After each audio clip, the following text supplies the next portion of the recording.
पापरोगादिग्रस्तानां प्रजानामार्तिनाशकम् धन्वन्तरिसमं वैद्यं कृष्णं वन्दे जगद्गुरुम् श्रीकृष्णार्यतनूजातं धन्वन्तरिसमप्रभं वराहमिहिराचार्यं सर्वरोगहरं भजे. తర్వాత కంటిన్యూషన్ ఈ వన్ ప్లస్ దెన్ షావోమి ఈ ఫోన్లో కైండ్లీ జస్ట్ రీనేమ్ దెమ్, అంటే ఎవరున్నారో తెలియటం కోసం. తర్వాత ఇబ్బంది లేని వాళ్ళంతా వీడియో ఆన్ చేసుకోండి. దెన్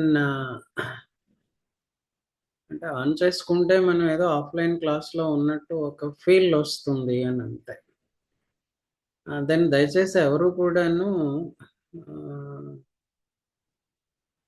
పడుకుని క్లాస్ వినకండి. I'm sorry to say this, ఎందుకంటే మా పిల్లలు అలా చేస్తుంటారు ఆన్లైన్ క్లాస్ చెప్పేటప్పుడు.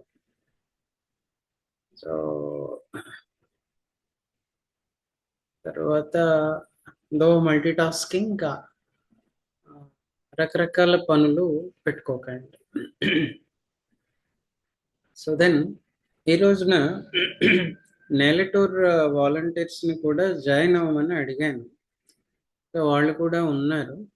జస్ట్ కైండ్ ఆఫ్ అమాల్గమేషన్ కాబట్టి ఎవరెవరు ఏంటి అన్నది ఒకసారి పేర్లు చెప్తారా? సో మిగతా వాళ్ళకి తెలుస్తుందని.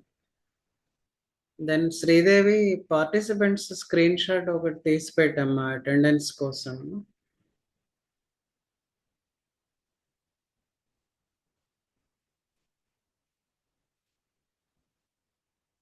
మీరు అన్మ్యూట్ చేసుకోవచ్చు, మీ పేర్లు చెప్పండి అంతే.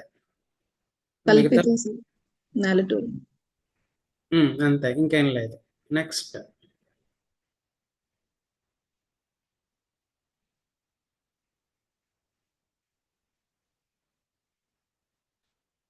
వాస్తవ మాస్టర్ గారు హజీరా అండి,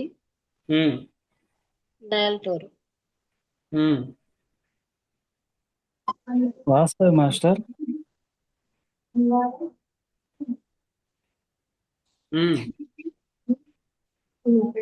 వాస్తవ అండి, శ్రీదేవి అండ్ సుధీశ్రీ, నెల్లూరు.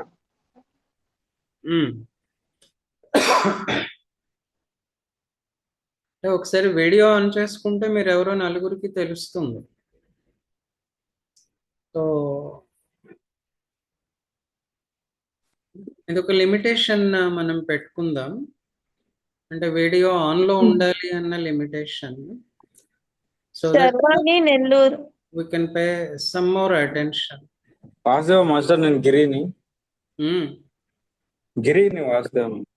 మీరు గిరి, నాకు తెలీదు. ఆ ఫోన్ ఓకే. తర్వాత వాళ్ళకి ఇది కొంత టైం వేస్ట్ అనిపించవచ్చు, but needful now. Vasudeva master, నేను గిరిని. వినపడుతున్నా అంటే మీ దర్శనం కావట్లేదు, వినిపిస్తుంది. వాసుదేవ్ సార్. వస్తేవా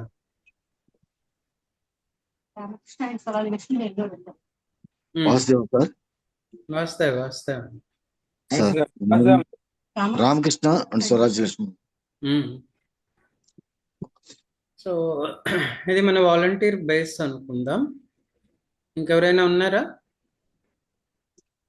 వాసుదేవ శర్వాణి, నెల్లూరు. ఏం చేసావు పాముని?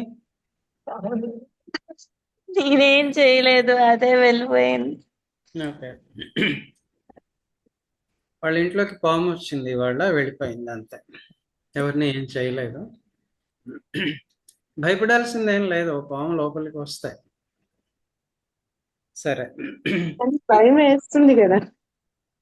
అదే పడక్కర్లేదు అంటున్నాను. ఈ ముందు చెప్పే 5 or 6 minutes నేలటూరు వాళ్ళ కోసం మాట్లాడుతున్నాను. సో రామకృష్ణ మిషన్ లో ఒక కొత్త డిస్పెన్సరీ ప్లాన్ చేసి దానికి పూర్వరంగంగా మనం ఆఫ్లైన్ హోమియో క్లాసెస్ పెట్టాం. అది చాలా రోజులైంది పెట్టి, సమ్ టైమ్ ఇన్ అక్టోబరా నవంబర్లో మొదలు పెట్టాం.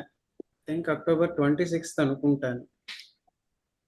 సో కొన్నాళ్ళు ఆఫ్లైన్ క్లాసెస్ రెగ్యులర్గా జరిపిన తర్వాత డిస్పెన్సరీస్ వర్క్ లోడ్ పెరగటం ఒకటి, దెన్ కాలేజ్లో రకరకాల పనులు వాటి వలన నేను కొంచెం పిల్లి మొగ్గలు వేశాను. అంటే క్లాస్ ఉంది అన్న రోజు వెళ్ళకపోవటం, ఈరోజు క్లాస్ ఉంటుంది రండి అని పిలిచి మళ్ళీ లాస్ట్ మినిట్లో లేదు లేదు కాదనటం, ఇలాంటివి జరిగాయి. సో కొంత బ్రేక్ వచ్చింది. ఆ బ్రేక్ తర్వాత అంటే నేను మీకు బాకీ పడ్డట్టు కదా,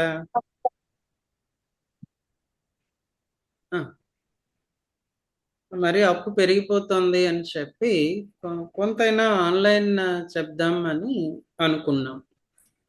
సో అలా మళ్ళీ నిన్న ఆన్లైన్ క్లాస్ మొదలు పెట్టాను.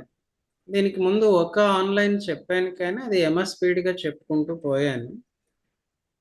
దాని ఇప్పటి వరకు మేము ఏం మాట్లాడుకున్నాం అని అంటే హానెమన్ గారి లైఫ్ గురించి కొంచెం మాట్లాడుకున్నాం.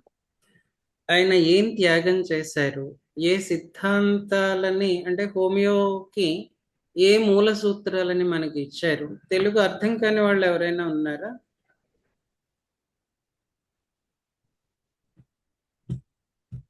మీరు మధ్యలో ఎవరైనా మాట్లాడుతుంటే నాకు కొంచెం ఏదో తోసినట్టు ఉంటుంది అన్నమాట. అదర్వైజ్ ఎలా రిసీవ్ చేసుకుంటున్నారా నాకు అర్థం కాక నేను వెనకాడుతుంటాను. సో ఆయన ఎలాంటి త్యాగం చేస్తే హోమియో వైద్య విధానం వచ్చింది అని మాట్లాడుకున్నాం. ఆ తర్వాత హ్యూమన్ బాడీ స్ట్రక్చర్ ఏంటి as per homoeopathic theory. Regular allopathic సిస్టంలో చెప్పే అనాటమీ కాకుండా హోమియో సిద్ధాంతం ప్రకారం మానవ దేహంలో నిర్మాణం ఏంటి, ఎలా ఉంటుంది, ఎన్ని లేయర్స్ ఉంటాయి అన్న విషయాలు మాట్లాడుకున్నాం. ఆ లేయర్స్లో మనకి బాగా పరిచయమైనటువంటి మాటలు భౌతిక దేహం, ప్రాణమయ దేహం, దెన్ మెంటల్ బాడీ, మానసిక దేహం.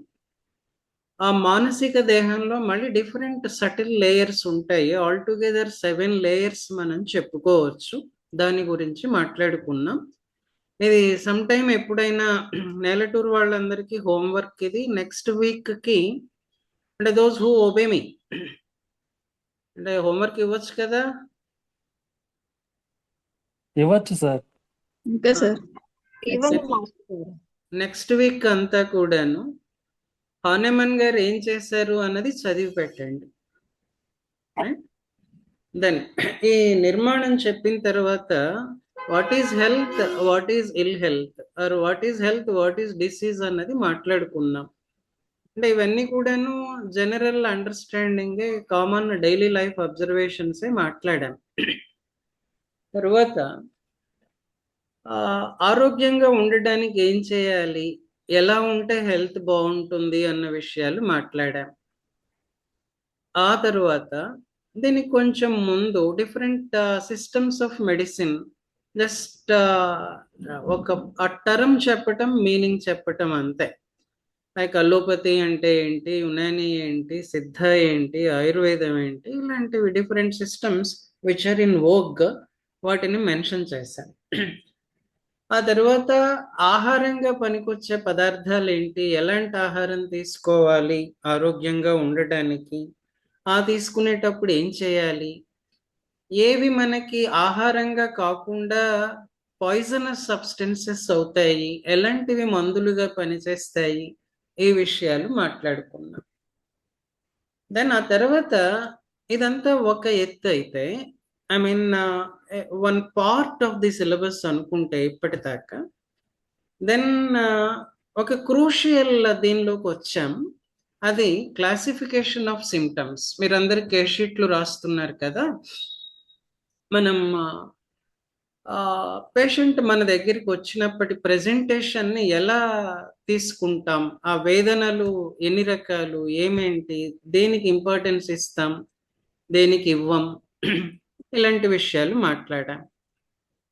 దెన్ ఆ కాంటెక్స్ట్లోనే డిసీజెస్ని క్లాసిఫై చేసుకుంటూ అక్యూట్ ఏంటి, క్రానిక్ ఏంటి, అక్యూట్ డిసీజెస్ అంటే ఏంటి, క్రానిక్ డిసీజెస్ అంటే ఏంటి చెప్పుకున్నాం. అండ్ దెన్ అక్యూట్ డిసీజెస్లో ట్రీట్మెంట్ ఎలా ఇస్తాము అన్నటువంటిది మాట్లాడాం. దెన్ క్రానిక్ డిసీజెస్కి షిఫ్ట్ అయ్యాం.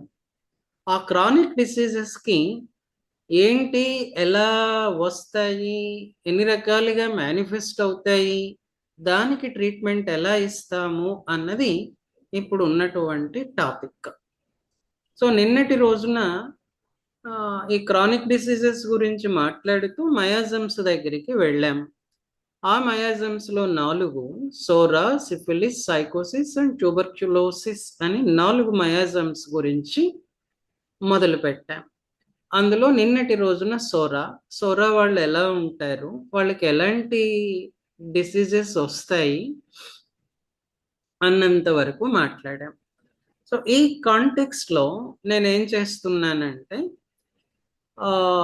ఒక మయాసం వాళ్ళ మెంటల్ పిక్చర్ ఎలా ఉంటుంది, ఫిజికల్గా ఎలాంటి డిసీజెస్ వాళ్ళని అఫెక్ట్ చేస్తాయి అన్నది మాత్రమే చెప్తున్నాను. ఇక్కడ రెమెడీస్ గురించి కానీ, రెమెడీస్ యాక్షన్ గురించి కానీ, ఏ స్పియర్లో చేస్తాయి అన్నది కానీ నేను మాట్లాడటం లేదు. Now to be simple and brief enough, సోరాలో నిన్న మనం ఏం చెప్పుకున్నాం, వాడికి సుపీరియారిటీ కాంప్లెక్స్ ఉంటుందని, కోపం వస్తుంటుందని, ఊరికే ఇరిటేట్ అవుతుంటాడని,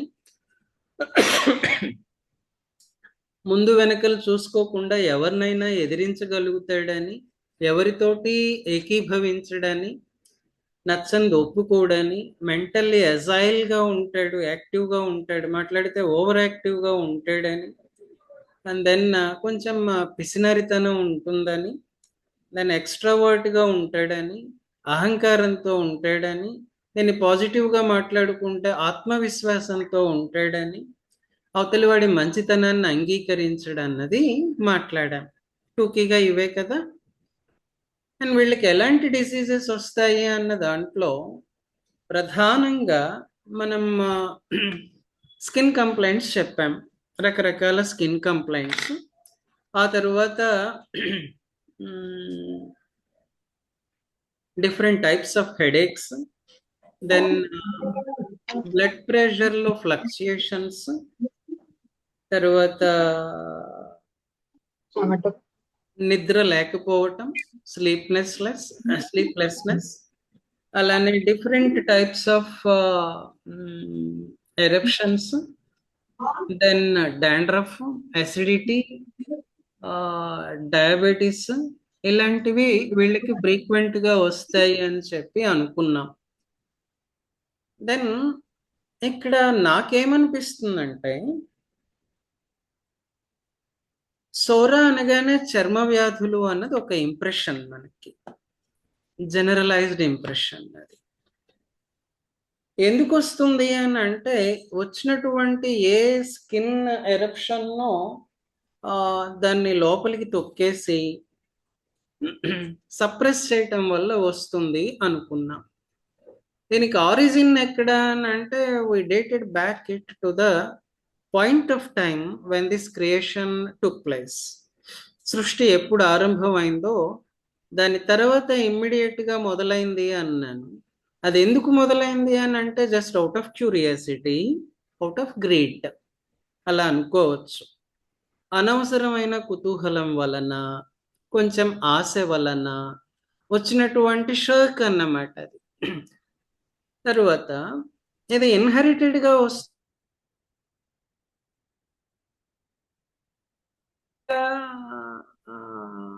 మనుషులు ఉన్నారు. మనం నార్మల్ జనరల్ సోషల్ స్ట్రక్చర్లో మనకి ఎదురయ్యేటటువంటి వాళ్ళు అందరూ కూడాను ఏదో ఒక మయాజంతో బాధపడుతూ ఉంటారు. మరి పెద్ద పెద్ద వాళ్ళు ఉన్నారు కదా, గొప్పవాళ్ళు. రమణ మహర్షి ఉన్నారు, ఆయనకి క్యాన్సర్ వచ్చింది. అనస్థీషియా కూడా అక్కర్లేకుండా కోసేయమన్నారు. కోసేయమని అంటే మీ పని మీరు చేసుకోండి అన్నారు. సర్జరీ చేస్తామని అంటే ముందు ఒప్పుకోలేదు, తర్వాత చేయించుకున్నారు వితౌట్ ఎనీ అనస్థీషియా. మరి వాళ్ళకి కూడా ఇది వచ్చి ఉంటుందా, మయాసం ఉంటుందా? పోనీ రామకృష్ణ పరమహంస గారు అంటే వాళ్ళు ఉన్నారు కదా, మరి వాళ్ళు కూడా సఫర్ అయి ఉంటారా ఇది మయాజమ్స్ తోటి? అంటే అట్ విల్ వాళ్ళు మానవాళిని కాపాడటానికి దాన్ని ఇన్వైట్ చేసి ఉంటారు అన్నది పెద్దవాళ్ళు ఇచ్చిన సమాధానం. అంటే మనం నేను ఈ ఎగ్జాంపులే చెప్తాను. ఇంట్లో చెత్త పడుంది అనుకోండి, దాన్ని ఒక కార్నర్కి తీసుకొచ్చేస్తాం లిఫ్ట్ చేసే ముందు. అంటే అది కూడా అలాంటిదే అనుకుందాం. అంటే ఎక్కడెక్కడ ఉన్నటువంటి నెగటివిటీని అంతా కూడా ఆకర్షించి దాన్ని వాళ్ళు తట్టుకోగలరు కాబట్టి దాన్ని ఇన్వైట్ చేసి తమ శరీరం మీదకి ఆవాహన చేసుకుని అక్కడ ఉన్నటువంటి లక్షల మందిని కాపాడు ఉంటారు. ఈ మాట ఎలా చెప్తారు అని అంటే, యుగధర్మం అని కాలధర్మం అని ఒకటి ఉంటుంది. ఈ టైంలో ఈ వ్యాధులు బాగా ప్రబలిపోతాయి, ఈ పర్టికులర్ డ్యూరేషన్లో, ఈ డెకేడ్లో ఇలాంటి డిసీజెస్ ఎక్కువ షోఅప్ అవుతాయి, షూటప్ అవుతాయి. ఇలాంటిది ఒకటి ఉంటుంది. బహుశా ఆ సమయంలో అక్కడ ఉన్నటువంటి ఆ ప్రాంతం లిమిట్ ఎంత అని నేను చెప్పట్లేదు. ఆ ప్రాంతంలో అక్కడ ఉండే వాళ్ళని కాపాడటానికి మహానుభావులు, అవతార పురుషులు అయినటువంటి వాళ్ళందరూ కూడాను అది వాళ్ళు చేసిన సాక్రిఫైస్ అనుకోవాలి మనం. ఇది ఒక ఆలోచన. తరువాత సరే, మనం పెళ్లి చేసే ముందు ఇటు 7 తరాలు అటు 7 తరాలు చూడాలంటారు కదా, ఎందుకు చూడటం?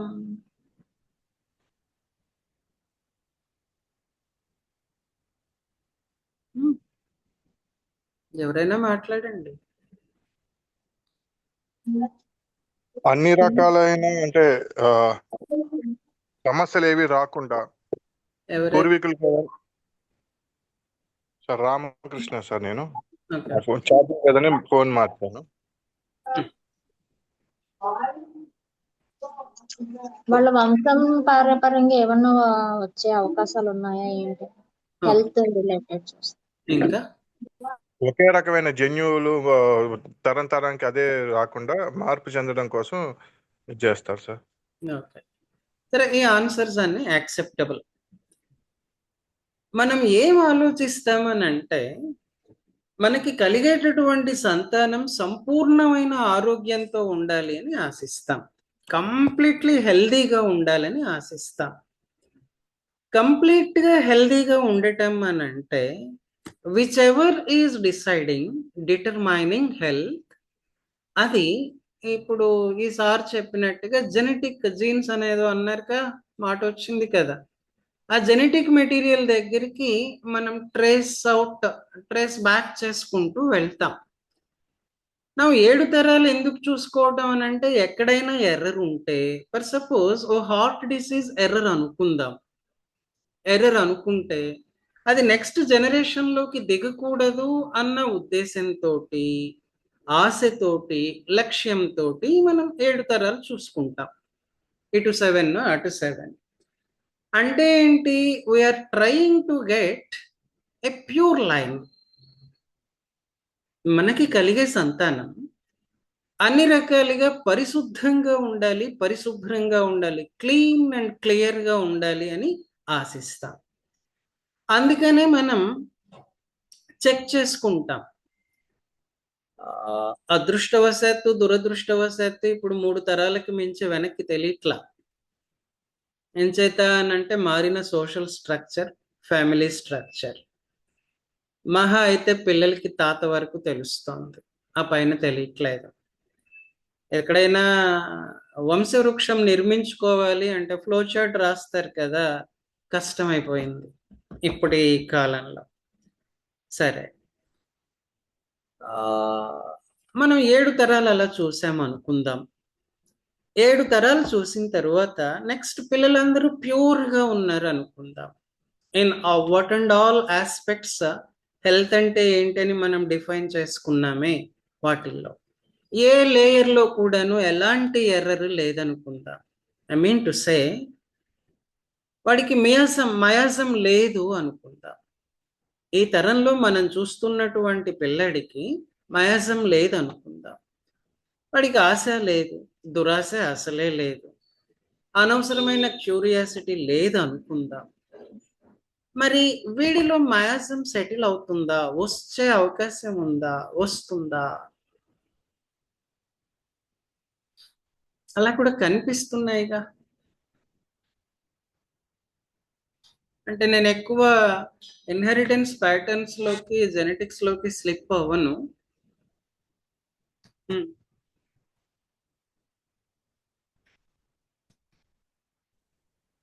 ఇప్పుడు నేను చెప్పినటువంటి ఒక ప్యూరెస్ట్ కిడ్ ఉన్నాడు అనుకోండి, వాడిని మనం అలా రోడ్డు మీద పిలుచుకెళ్తున్నాం. సడన్ గా ఓ యాక్సిడెంట్ అయింది, అది చూశాడు, భయం. ఆ భయం ఏంటి అని అంటే అట్ వన్స్ కాన్స్టిట్యూషన్ ఒక్కసారిగా షర్క్ అవుతుంది. షాక్, SHIRK, షర్క్ అవుతుంది. దాంతో ఏంటనంటే వాడి స్టెబిలిటీ, చిన్నపిల్లాడే కదా, స్టెబిలిటీ ఏంటి అని మనం మాట్లాడకూడదు. వాడి స్టెబిలిటీలో అంటే మెంటల్ స్టెబిలిటీలో ఒక వీక్ పాయింట్ జనరేట్ అవుతుంది. That will be the origin. ఇది సోరా రావడానికి ప్యూర్ అనుకున్నటువంటి కేసుల్లో కూడాను I'm speaking about normal human beings, మనలాంటి కుటుంబాల గురించి చెప్తున్నాను. అక్కడ వచ్చే అవకాశం ఉంటుంది. దెన్ సోరా లేకపోతే మిగతా వచ్చే అవకాశం ఉండదు. మిగతావేంటి అని అంటే సిఫిలిస్ కానీ సైకోసిస్ కానీ మనం చేసేటటువంటి ఎర్రర్ వల్ల వస్తాయి. ముందు చెప్పిన మెంటల్ ఈచ్ లేకపోతే ఎర్రర్ చేసే అవకాశమే ఉండదు. తప్పు చేయలేము. ఆ మానసికమైనటువంటి కంటిన్యూస్ ఈచింగ్ ఉంటుందే, దానితోటే మనం తప్పులు చేస్తాం. ఈ పాయింట్ దగ్గర నుంచి మనం సిఫిలిటిక్ మయాసంలోకి వెళ్ళిపోతాం. కొన్ని పుస్తకాల్లో సోరా, సైకోసిస్, సిఫిలిస్ ఈ వరుసలో చెప్పుంటారు. నేను సోరా, సిఫిలిస్, సైకోసిస్, ట్యూబర్క్యులోసిస్ ఈ వరుసని ప్రిఫర్ చేస్తున్నాను. వై? బికాస్ నెలటూరు వాళ్ళు ఒక నోట్బుక్ పెట్టుకోండి, మిగతా వాళ్ళు ఏదో నోట్స్ రాసుకుంటున్నారు, that will be shared to you. ఇక్కడ నుంచి మొదలు పెట్టుకోండి. ఇప్పుడు నేను సిఫిలిటిక్ మయాజంతో సఫర్ అయ్యే వాళ్ళ మెంటల్ పిక్చర్ ఇవ్వడానికి ట్రై చేస్తున్నాను. సోరావాడి గురించి ఏమైతే చెప్పుకున్నామో సిఫిలిటిక్ వాడు ఎగ్జాక్ట్లీ ఆపోజిట్, పూర్తిగా ఆపోజిట్ అన్నమాట. వాడు సుపీరియర్ అయితే వీడు ఇన్ఫీరియర్. వీడు నిజంగా హైలీ ఎడ్యుకేటెడ్ అయి ఉంటాడు, క్వాలిఫైడ్ అయి ఉంటాడు, గుడ్ హ్యూమన్ బీయింగ్ అయి ఉంటాడు. అయినప్పటికీ వాళ్ళకంటే నేను తక్కువేమో ఆ ఫీలింగ్ ఎప్పుడు లోపల రన్ అవుతూ ఉంటుంది. అంచేది ఏంటనంటే ఓ రకమైన ఇన్ఫీరియారిటీ కాంప్లెక్స్ తోటి బాధపడుతూ ఉంటాడు. ఎక్సలెంట్ వర్కర్స్ ఉంటారు, ఎక్సలెంట్ సైంటిస్టులు ఉంటారు, కానీ చేసే వర్క్ని బయట పెట్టుకోరు. వాడు అలా కాదు. అదేదో చెప్తారే, పావలా యాక్షన్, రూపాయి యాక్షన్ అని, అలా ఉంటుంది సోరావాడిది. వీడిది అలా కాదు. వీడు రూపాయి యాక్షన్ చేస్తాడు, చేయగలడు, చేస్తాడు, పావలానే బయట పెట్టుకుంటాడు. తర్వాత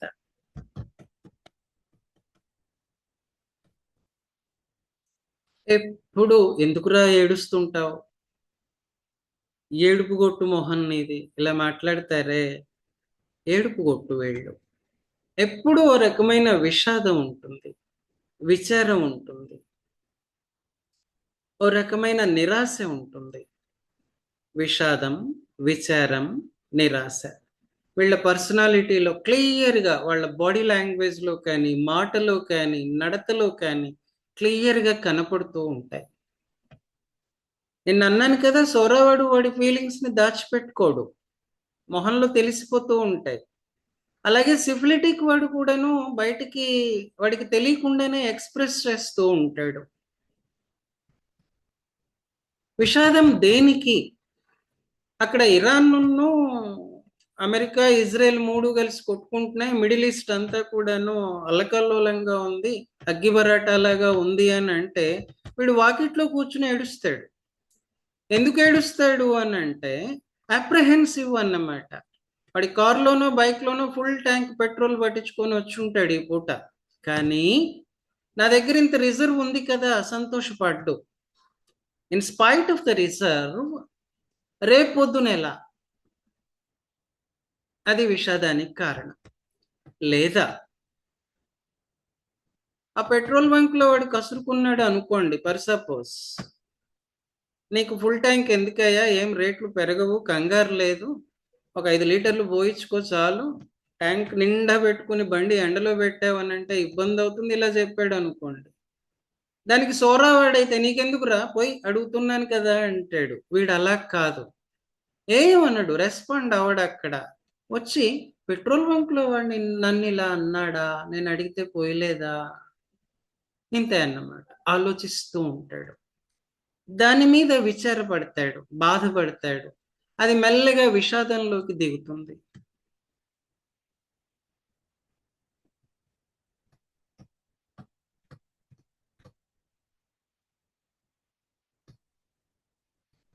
మీన్స్ మెలంకలిక్ గా ఉంటారు సిఫిలిటిక్ మయాజంతో సఫర్ అయ్యేవాళ్ళు. మెలంకలి, MELANCHOLY.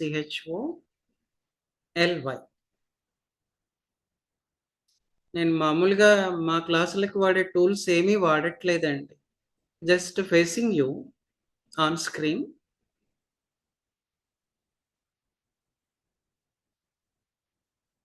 విషాదం ఉంటుంది.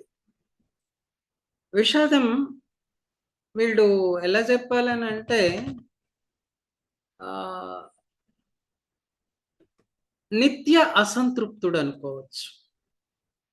అసంతృప్తి దేనికి అని అంటే, ఈవెన్ దో వెల్ ఆఫ్, ఏదో లేదు, ఎవరి మీద అసూయపడ్డాడు అలా అని, పక్కవాడికి ఉందే నాకు లేకపోయినా అన్నది కాదు వీడిది. జస్ట్ నాకు లేకపోయినా, నాకు ఇలా అయ్యిందే. ఆ రోజు ఇప్పుడు ఈ కోడలికి 70 ఏళ్ళు వచ్చి ఉంటాయి, అత్తగారు 90 years తోటి ఉన్నారు, పోనీ 95 అనుకోండి, 100 శతాయుష్ పూర్తి చేసుకుంది అనుకోండి. ఈ 70 ఏళ్ళు అన్నానా, 70 ఏళ్ళ కోడలికి 17వ ఏట పెళ్ళయింది అనుకోండి. ఆ 17వ ఏట పెళ్ళైన కొత్తల్లో వాకిట్లో బియ్యం దండిస్తారు కదా, అక్కడేదో ఆట పట్టించి ఉంటారు కదా. ఆ పాయింట్ ఆఫ్ టైంలో ఎవరైనా వాడు మీ మేనమామ కొడుకే కదా, ఏం పేరు చెప్పరాదా అని గదిమారు అనుకోండి. మామూలు అక్కడ ఆడేటటువంటి సరసమైన సంభాషణ కాకుండా ఆ గదిమినటువంటి వాడు ఏ సోరావాడు, గట్టి సోరావాడు అనుకోండి, పోనీ సోరా ఆవిడ అనుకోండి.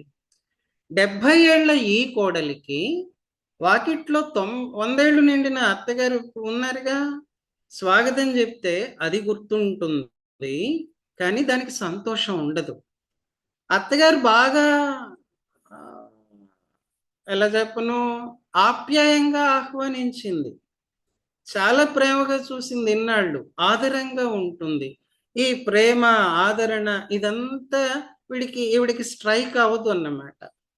ఎప్పుడు పాయింట్ వచ్చినా, ఎప్పుడు సందర్భం వచ్చినా, అదిగో ఆనాడు మా ఆయన పేరు చెప్పమని అలా అంటారా నన్ను, ఇది రన్ అవుతూ ఉంటుంది. దాని మీద ఆలోచన అలా అలా సాగుతూ ఉంటుంది, నెవర్ ఎండింగ్ అన్నమాట. తర్వాత సార్ క్యాన్సర్లు కూడా ఇట్లాగే కదా సార్ వచ్చేది, ఏదైనా ఒక ఆలోచన, ఒక విషయాన్ని ఎక్కువగా ఆలోచించి దాన్ని అట్లాగే ఉన్నా కానీ అట్లాగే వస్తాయి కదా సార్, క్యాన్సర్లు కూడా ఇట్లాగే కదా సార్. కాసేపు ఆగి మాట్లాడదాం, రైటా? అట్లాగే సార్. ఆఫెన్ ఈ అసంతృప్తి కారణంగా ఏంటంటే ఉన్నదానికి సంతోషపడలేనటువంటి కారణంగా దే సఫర్ ఫ్రమ్ డిప్రెషన్. విపరీతమైన కుంగుబాటు ఉంటుంది. మా పిల్లలందరూ ఇప్పుడు ఎగ్జామ్స్ రాస్తున్నారు. కొంతమంది థియరీలో ఉన్నారు, కొంతమంది ప్రాక్టికల్లో ఉన్నారు. డే 1 ఎగ్జామ్ ఎంబ్రియాలజీ జరిగింది. ఆ అమ్మాయి చాలా బాగా రాసింది. అంటే తర్వాత ఫీడ్బ్యాక్ తీసుకుంటాం కదా, చాలా బాగా రాసింది. దానిలో నిన్న రీజనరేషన్ గురించి మాట్లాడామే, మాకు అదొక టాపిక్ ఎంబ్రియాలజీలో. ఆ రీజనరేషన్లో బల్లి తోక ఎగ్జాంపుల్ ఒకటి ప్రిస్క్రైబ్డ్గా ఉంది. అది రాయలేకపోయిందిట, గుర్తు రాలేదు ఆ టైంకి. మర్నాడు ఫిజియాలజీ ఎగ్జామ్ జరిగింది. జరిగిపోయిన ఎంబ్రియాలజీ ఎగ్జాము, అందులో మిస్ అయిన ఆఫ్టర్ ఆల్ ఒక పాయింట్, ఒక చిన్న పారాగ్రాఫ్, అది రన్ అవుతుంది తప్ప ఈ ఫిజియాలజీ అన్నటువంటిది ఈ రోజు రాయాల్సినటువంటి ఎగ్జామ్ వెళ్ళిపోయింది. సిఫిలిటిక్ పిల్లలు ఇలాగే ఉంటారు. అంటే దాని మీద ఆలోచన దీన్ని తినేసిందన్నమాట. So brooding over, continuously brooding over the past, ఎప్పటి పాస్ట్ అయినా, డిస్టెంట్ పాస్ట్ అయినా కావచ్చు, రీసెంట్ పాస్ట్ అయినా కావచ్చు, వీళ్ళ ప్రెజెంట్ని ఫ్యూచర్ని దెబ్బ కొడుతూ ఉంటుంది. దాన్ని వాళ్ళు రియలైజ్ కారు.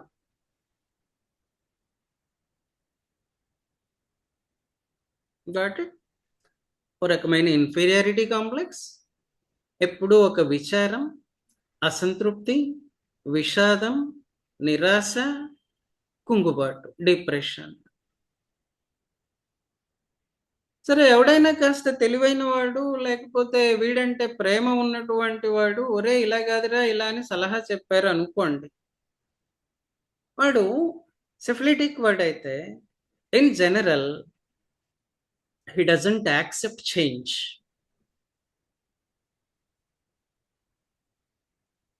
మార్పుని ఆహ్వానించడు, అంత సులభంగా అంగీకరించడు.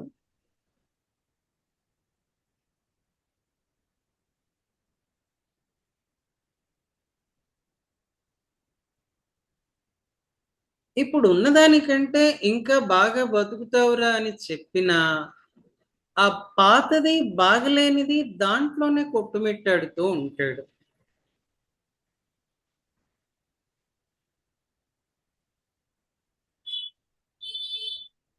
ఓ 50 ఏళ్ల క్రిందట కట్టిన ఇల్లు అనుకోండి, అది over a period of time పాడైంది అనుకోండి, పైకప్పు ఉరుస్తోంది, కురుస్తోంది అనుకోండి, వీడి దగ్గర డబ్బులు ఉంటాయి. ఒరే రిపేర్ చేయించుకోరా, బేల్దారిని పిలుస్తాను. పర్లేదులే.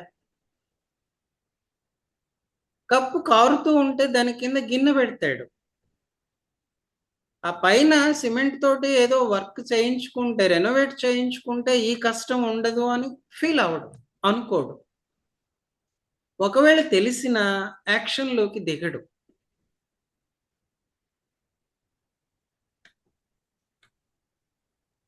సరే, తినేస్తాను అండి, లేదంటే వేరే ఏదైనా, అంటే మనం సొరలో కూడా మీజర్లీ అని చెప్పారు కదా, ఇది అలాంటిదా లేదంటే వేరే? వీడు మైజర్ కాదమ్మా, వస్తాను.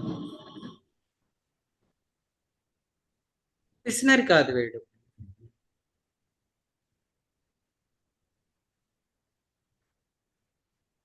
కోట్లకి పడగలెత్తడం అంటే ఏంటో క్లాసులో చెప్పుకున్నాం కదా. అలా కోట్లకి పడగలెత్తిన వాడైనా, ఒరే పాత డొక్కు కారు టైర్లన్నీ పగిలిపోయాయి, క్రాక్స్ ఇచ్చున్నాయి, దాన్ని మార్చుకోరా, అట్లీస్ట్ టైర్ మార్చుకోరా అని అంటే ఇంకొన్నాళ్ళు నడుస్తుందిలే,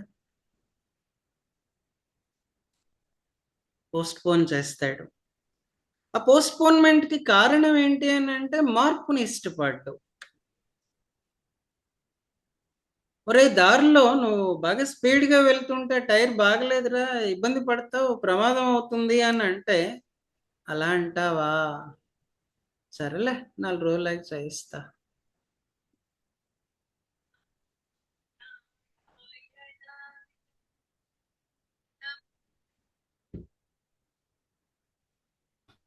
ఇది వీడి ధోరణి. సౌరవాడు అలా కాదు. వాడికి ఏదైనా బాగలేదు అని అంటే ఇమ్మీడియట్ గా దాన్ని రెక్టిఫై చేస్తాడు, చేయడానికి ట్రై చేస్తాడు అట్లీస్ట్. వీడు అలా కాదు.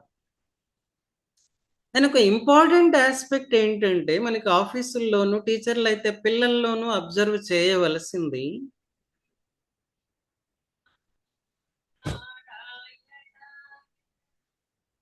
మెనీ ఏ టైం సెల్ఫ్ కండెమ్నేషన్ ఉంటుంది వీళ్ళల్లో. ఈ పూట యూనిట్ టెస్ట్లో పాడో పెడుతుంటారుగా, ఆ పెట్టినప్పుడు ఎప్పుడు ఏ ఫస్ట్ ర్యాంకో సెకండ్ ర్యాంకో వచ్చే పిల్లకి ఏ 5th 6th వచ్చింది అనుకోండి, ఈ కారణం చేత నాకు ఈ టెస్ట్లో మార్క్స్ తగ్గాయి అనుకోదు. నేను ఏదో వారం కింద పాపం చేస్తుంటా, అందుకని ఇప్పుడు మార్కులు తగ్గిపోయాయి. చేయకూడని పాపం చేస్తుంటా, నా పాపానికి నిష్కృతి లేదు. ఇప్పుడు ఏదన్నా ఇబ్బంది పడుతున్నాడు అనుకోండి, ఇబ్బంది ఎందుకు వచ్చింది అన్నటువంటి కాజ్ కనిపిస్తూనే ఉందనుకోండి, డజంట్ ఫీల్, రియలైజ్ కాడు. అది రెక్టిఫై చేస్తే ఇలాంటి దీనిలో వీ కెన్ ఎక్సెల్ అన్నది వాడికి తట్టదు, తోచదు. ఎంతసేపటికి నా బతుకు ఇంతే,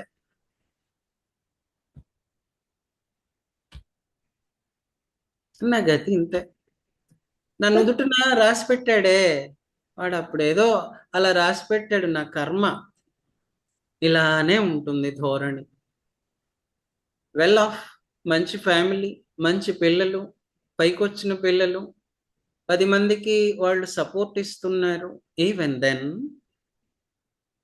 వాడికి ఎక్కడో ఏ మూలను ఉన్నటువంటి అసంతృప్తి, దాన్ని లేదు నిజంగానే సఫరింగ్ ఉందనుకోండి, అసంతృప్తిని అలా ఉంచేసి ఆ సఫరింగ్కి కారణం, ఇప్పుడు ఇవాళ ఫుల్గా మిరపకాయ బజ్జీలు తిన్నాడు అనుకోండి, మంట పుట్టింది కాసేపు ఆగి, లేదు పొట్టలో హెవీనెస్ అనిపించింది. పొద్దున్న మిరపకాయ బజ్జీలు తిన్నాం కదా, నేను ఇవాళ తినలేదు, మీరు నేను తిన్నాను అనుకోకండి, పొద్దున్న అవి తిన్నాం కదా అందుకని ఇది వచ్చింది, హెవీనెస్ ఉంది, మంట ఉంది, కాసిన మజ్జిగ నీళ్లు తాగుదాం అనుకోడు. ఏమంటాడు, ఎప్పుడో పాపం చేస్తే, ఫలానా పని చేస్తే, ఫలానా తప్పు చేస్తే పొట్టలో ఆకలి, మంట ఇవన్నీ వస్తాయిట. ఇదే ఉంటుంది. ఈ టోన్ రాదు, మళ్ళీ చాలా లో టోన్లో ఉంటుంది. అంటే సన్నగా మాట్లాడే వాళ్ళందరూ సిఫిలిటిక్ అని కాదు నేను చెప్పేది, ఓ రకమైనటువంటి ఇందాక అన్నామే డిస్పైర్ ఇన్ డెస్పాండెన్సీ తెలుస్తూ ఉంటుంది, దానిలో నిరాశ తెలుస్తూ ఉంటుంది. They are never hopeful of recovery. మనకి బాగవుతుంది, బాగుపడతాం అన్నటువంటిది వాడు జన్మలో అంగీకరించడం. Sir you mean age limit ఏమి ఉండదా సార్ దీనికి? లేదమ్మా, మేనిఫెస్టేషన్ డిఫర్స్. ఇందాక చెప్పాను కదా, మీ అమ్మాయి ఎగ్జామ్స్ బాగా రాస్తుందా? రాస్తుంది సార్. కెమిస్ట్రీ ఒకటేగా మిగిలింది? అవునవును sir. First year second year? First year sir. Okay. పిల్లల్లో అయితే అలాంటి దానిలో ఉంటుంది.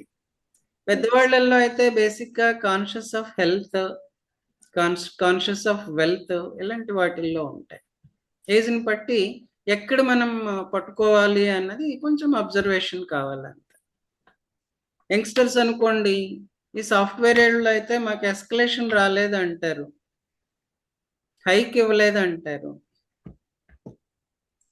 ఇంకొంచెం యంగ్స్టర్స్ అయితే నాకు ఉద్యోగం రాలేదంటాడు, ఉద్యోగం వచ్చినవాడు మంచి ఉద్యోగం రాలేదంటాడు, మంచి ఉద్యోగం వచ్చి సంపాదించుకున్నటువంటి వాడు పెద్ద శాలరీ లేదంటాడు.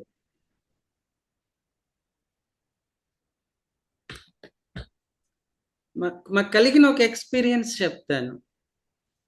మా నెత్తిన మా అందరికన్నాను head of the department, superior most officer మా కమిషనర్ గారు. కమిషనర్ గారి శాలరీ ఎంతో ఉంటుంది. టీచర్స్ శాలరీ కర్మగాలి కమిషనర్ గారి శాలరీ కంటే ఎక్కువ. మాకు ఓ 6 ఇయర్స్కి అలాగా స్కేల్ మారుతుంటుంది అన్నమాట, పే స్కేల్ మారుతుంటుంది. దానికి ఆర్డర్ కమిషనర్ గారు ఇవ్వాలి. ఆయన ఏమంటారంటే వీళ్ళకి ఇంత జీతాలు ఎందుకు, ఇది ఒక మాట. అలానే నాకు ఇంత అధికారం ఉంది అని పడలా. ఈ మధ్య కాలంలో మాకు ఎదురైంది. వాళ్ళకి ఎక్కువ ఉందే. ఇది ఒక కలెక్టర్ గారి దగ్గర కూడా చూసాం మేము. కలెక్టర్ గారి అధికారం ముందు మీరందరూ మనం అందరం ఎంత ఆ అధికారం ఉన్నదని సంతోషపడ్డా ఆయన. ఇదిగో ఈ జీతం తక్కువ అన్నదే ఉంటుంది పాయింట్. అలా వాళ్ళు ఉన్నటువంటి దీన్ని బట్టి, వాతావరణాన్ని, పరిస్థితిని బట్టి, ఎంప్లాయ్మెంట్ని బట్టి రకరకాలుగా మేనిఫెస్ట్ అవుతూ ఉంటుంది. తరువాత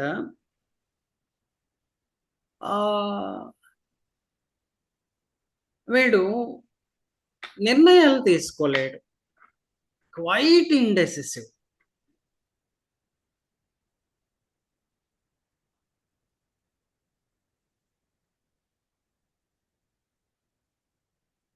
వీళ్ళని మనం భరించాలి. భరించడం అంటే ఇప్పుడు ఒక ఇద్దరు కలిసి కాశీ వెళ్ళారు అనుకోండి, ఓ నలుగురు కలిసి వెళ్ళారు అనుకోండి. జనరల్గా లీడర్షిప్ క్వాలిటీ ఉన్నవాడు ఎవడో వాడు ముందుకు దూకుతుంటాడు. ఇన్ జనరల్ వాడు సోరా వాడన్నా సైకోటిక్ వాడన్నా అయి ఉంటాడు. ఈ సిఫిలిటిక్ వాడు అనుకోండి, వాళ్ళ వెనకాల అలా పోతూ ఉంటాడు అంతే. ఇప్పుడు ఒక టౌన్లో ఒక బస్ స్టాప్ దగ్గర నలుగురు నిలబడిపోయారు. వాళ్ళు వెళ్ళాల్సినటువంటి డెస్టినేషన్కి ఏ బస్సు వెళుతుందో కనుక్కోవాలి అనుకోండి. సిఫిలిటిక్ వాడు కదలడు, డిపెండెంట్ అన్నమాట. లేదు ఆ రోజు బస్సులు స్ట్రైక్, ఒరే ఏం చేద్దాం రా, ఆటో పెట్టుకుందామా, క్యాబ్ పెట్టుకుందామా, నడిచిపోదామా? ఆటోనా? మీ ఇష్టం. కొన్ని క్యాబ్ పెట్టుకుందామా, తొందరగా వెళ్తాం, కొంచెం కంఫర్టబుల్గా ఉంటుంది. క్యాబా? మీ ఇష్టం, ఎలా అంటే అలాగే. సార్ నడిచిపో. బద్ధకస్తుడు అనుకోవచ్చా సార్? అమ్మా, బద్ధకం ఉంటుందా సార్ వీళ్ళకి? లేజినెస్ అంటారు కదా, లేజినెస్ తక్కువ, యాక్టివ్ గానే ఉంటారు. యాక్టివ్గానే ఉంటారు. తరువాత ఒరే నడిచిపోదామా,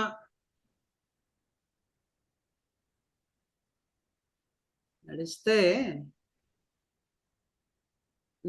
ఏమంటావు? ఎక్కువ టైం పడుతుంది, అయితే కాళ్ళు నొప్పులు పుడతాయంటావా? సరేలే మీ ఇష్టం, అయినా సరే ఇలా ఉంటుంది వాడి ధోరణి. తర్వాత టూ మచ్ సబ్మిసివ్. సోరావాడు అనుకోండి, వాళ్ళంత సబ్మిసివ్నెస్ కనపడదు. ఎవరినైనా ఎదిరిస్తాడని నేను చెప్పుకున్నాం. అంటే ముందు వెనుక చూసుకోడు, తనకు అనిపించింది అనిపించినట్టు అనేస్తాడు, కక్కేస్తాడు. వీడు అలా కాదు.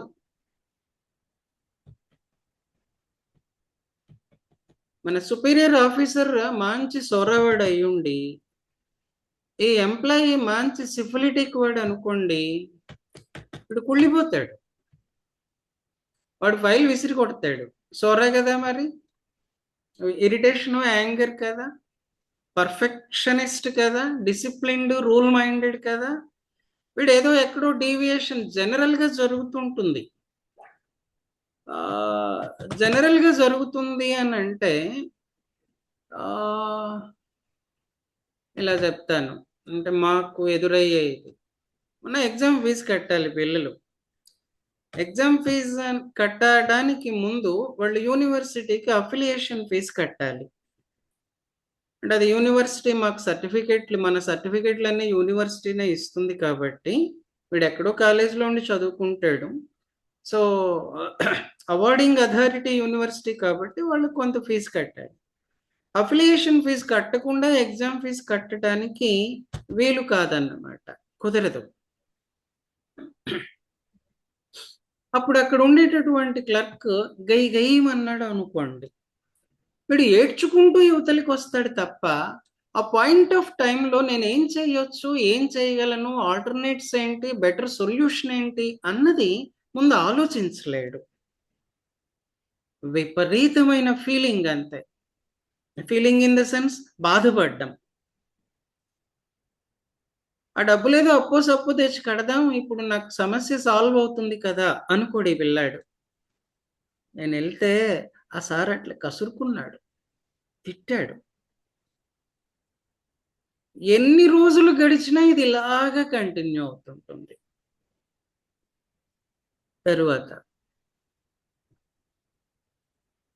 అయితే వాడు తిట్టాడు కదా, సోరావాడైతే 4 ఎదురు దులిపేస్తాడు. వీడు అలా కాదు. సోరావాడు చేతనైతే 4 పీకొస్తాడు, కొట్టేస్తాడు. వీడు అలా కాదు. ఎవరిని హామ్ చేయడు ఎలాంటి పరిస్థితిలో కూడాను. సిఫిలిటిక్ వాడు, they can never harm others. మనం సోరా వాళ్ళని నమ్మొచ్చు. అదేదో సామెత చెప్తారు చూడండి, కుక్కతోక పట్టుకుని గోదాట్లో ఈదినట్టు అని. సోరావాడిని నమ్మి మనం గోదాట్లోనో సముద్రంలోనో దిగొచ్చు, మునగొచ్చు. సిఫిలిటిక్ వాడిని నమ్మి మునగొచ్చు. వీళ్ళిద్దరూ ఎలాంటి హామ్ చేసేటటువంటి వాళ్ళు కాదు. వాడి స్వార్థం వాడు చూసుకుంటూ ఉంటాడు అంతే. సోరావాడు ఎదిరిస్తుంటాడు, రూల్ పొజిషన్ ప్రకారం బొమ్మంటూ ఉంటాడు. కోపం వస్తే అరుస్తాడు, చేతిలో విసిరేస్తాడు, తిడతాడు, అనవసరంగా మాట అంటే పడడు. వీడంతా దీనికి ఆపోజిట్ కదా. దీనిలో ఇవన్నీ చెప్పిన తర్వాత నేను ఒక్క మాట అనేసి వీళ్ళ గురించి ఇంకా మాట్లాడటం మానేస్తాను. త్యాగమూర్తివమ్మ అని ఏదో పాట ఉందే, ఏ సినిమాలోది నాకు తెలీదు. వీళ్ళు త్యాగమూర్తులు. అయితే ఈ త్యాగంలో సాక్రిఫైస్ ఉంటుంది ఆబ్వియస్లీ. వీడు వెల్ ఆఫ్ అయ్యి తనకు మాలిన ధర్మం మొదలు చెడ్డ వేరు అన్న సామెతని గుర్తు చేసుకుందాం. ఇక్కడ వెల్ ఆఫ్ అయ్యి వాడి లిమిట్లో ఎంత చేయగలడో అంత చేసి ఊరుకోడు. నా సంగతి తర్వాత అంటాడు. మొన్నటి కేసులోనే, ఎగ్జామ్ ఫీజు కేసులోనే అక్కడ ఏదో జరిగింది. మా క్లర్క్ గారు కసురుకున్నారు, ఆయన ఏదో పనిలో ఉన్నాడు. ఈ అఫిలియేషన్ ఫీజు ఇది టాలీ అవ్వలేదు, మీరు ఆ ఫీజు కట్టాలన్నారు. వీడు ఏడుస్తూ వచ్చాడు. వీడి దగ్గర డబ్బులు లేవు. ఆ రెండో వాడి దగ్గర కాసిన డబ్బులు ఉన్నాయి. వాడు ఎగ్జామ్ ఫీజుకి తగినంత తెచ్చుకున్నాడు, పైన ఒక 100 రూపాయలు 200 తెచ్చుకున్నాడు. 910 + 200. అఫిలియేషన్ ఫీజు కట్టాలి, అది సుమారుగా 800 ఆడ్.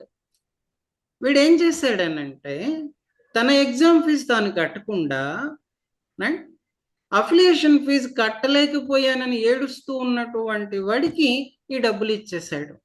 వీడు ఎగ్జామ్ ఫీజు కట్టలేదు, ఆ సెమిస్టర్ లాస్ అనుకోడు. ఇది నాకు లాస్ అనుకోడు. తాను దెబ్బతిని చేస్తుంటాడు. ఇళ్లల్లో బాగా కనిపిస్తుంటుంది చూడండి, ఉమ్మడి కుటుంబాల్లో బాగా ఉండేది ఇది. ఆ కొత్త కోడలు వచ్చింది, కొత్త కోడలు కాబట్టి అలవాటు పడలేదు. తనేంటో ఎవరికి గబుక్కున చెప్పుకోలేదు. పని మీద పడుతూ ఉంది. లోపల జ్వరం వచ్చింది, 100 101. అత్తగారు ఏదో ఆర్డర్ వేశారు, పుట్టింటి నుంచి కాదు, వాళ్ళ బంధువులు ఎవరో వచ్చారు అని. ఏదో ఒక ప్రత్యేకమైన వంటకం అప్పుడు చేయమని చెప్పింది. ఈమెకి 101 జ్వరం. అత్తయ్య నాకు జ్వరంగా ఉంది అని నోరు తెరిచి చెప్పలేదు. ఆ బాధ పడుతూనే పని చేస్తుంది. పూర్తిగా మూలన పడ్డ తర్వాత కానీ ఇంట్లో వాళ్ళకి విషయం తెలియదు. అలాని వీళ్ళు దాచుకోవటం అని అంటే నెగటివ్ సెన్స్ లో కాదు, just they can't express their suffering. బయటకు చెప్పలేరు. సార్ మొహమాట పడడం కూడా ఈ కిందకి వస్తుందా? వస్తుందండి.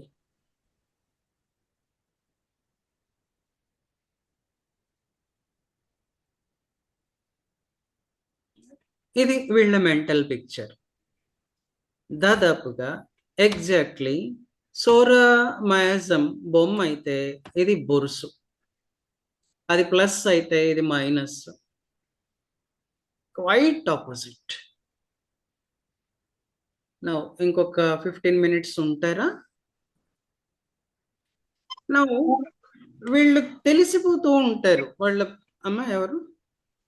సార్ ఒక క్వశ్చన్ సార్, ఇప్పుడు చిన్న పిల్లలు తీసుకుంటే వాళ్ళకి భయం ఉంటది. ఇప్పుడు ఏదైనా బ్యాంక్ వర్క్ ఏదైనా చెప్పారనుకోండి, ఆ భయంతో వాళ్ళు చేయలేకపోవచ్చు పని. అప్పుడు మనం ఏమన్నా అడిగితే కేస్ టేకింగ్ లో వాళ్ళు చేయలేము లేకపోతే మొహమాటం అని చెప్తారు. వాళ్ళు రియల్ గా సిఫిలిటిక్ గా లేకపోతే భయంతో చేయలేకపోతున్నారు అంటే కొంచెం పెద్ద అయ్యేటప్పటికి అది పోతది ఆటోమేటిక్ గా. అది మనం ఎలా గుర్తించగలుగుతామండి?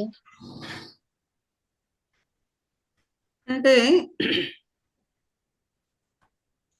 భయపడటం అనేది బేసికల్లీ సోరిక్. వీళ్ళేంటి అని అంటే వీళ్ళకి భయం ఏమి ఉండదు పెద్దగా. ఎలాంటి పరిస్థితిలోనైనా వర్క్ చేయగలుగుతారు, చేస్తారు. దాంట్లో వాళ్ళు ఏదైనా సఫర్ అవుతూ ఉన్నా దాన్ని అలా కప్పిపుచ్చుకుని పని చేస్తారు. అండ్ భయం వల్ల ఏదన్నా ఇబ్బంది వచ్చింది అనుకోండి, ఇనిషియల్గా ఆ భయం బేసికల్లీ సోరిక్ అయి ఉంటుంది.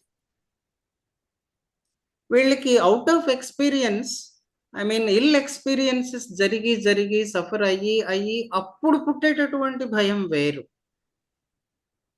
ఇనిషియల్గా పిల్లాన్ని బయటికి వెళ్ళి బజార్కి వెళ్ళి 4 మిరపకాయలు తేరా అన్నాం, భయపడతాడే, ఇది సోరిక్.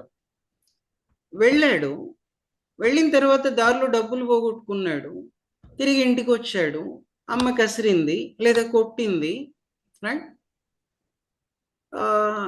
కొన్నాళ్ళ తర్వాత మళ్ళీ పంపించింది, రెండోసారి మూడోసారి అలాంటి ఎక్స్పీరియన్స్ జరిగింది. ఇప్పుడు వీడు కదలడానికి హెజిటేట్ చేస్తాడే, అక్కడ వచ్చినటువంటి భయం syphilitic. Got it? Yes sir. ఇక ఫిజికల్గా ఏముంటాయి? మనం చూసేటటువంటి wide spectrum of diseases syphilitic మయాజంలోనే ప్రెజెంట్ అవుతాయి. కొన్ని మాట్లాడుకుంటూ పోదాం. What and all bone diseases, ఎముకల వ్యాధులు.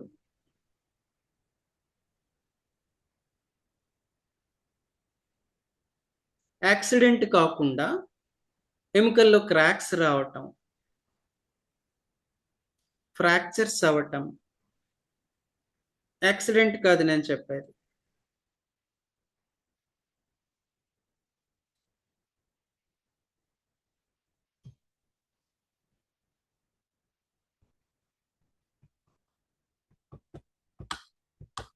నెక్రోసిస్ రావటం, NECROSIS. నెక్రోసిస్ అంటే కుళ్ళిపోవడం. బోన్ కూడా కుళ్ళిపోతుందా? పోతుంది.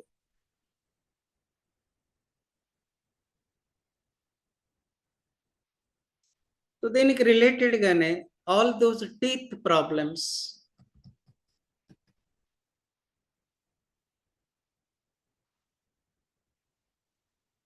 ఇష్యూస్ ఆఫ్ గమ్స్, చిగుళ్ళ రోగాలు. అంటే చిగుళ్ళల్లోంచి కంటిన్యూస్ గా ఏదైనా ఊజ్ అవ్వటం, చిగుళ్ళు వదులైపోవటం, బ్లీడ్ అవ్వడం, సెన్సిటివ్ గా ఉండటం, పెయిన్ ఉండటం.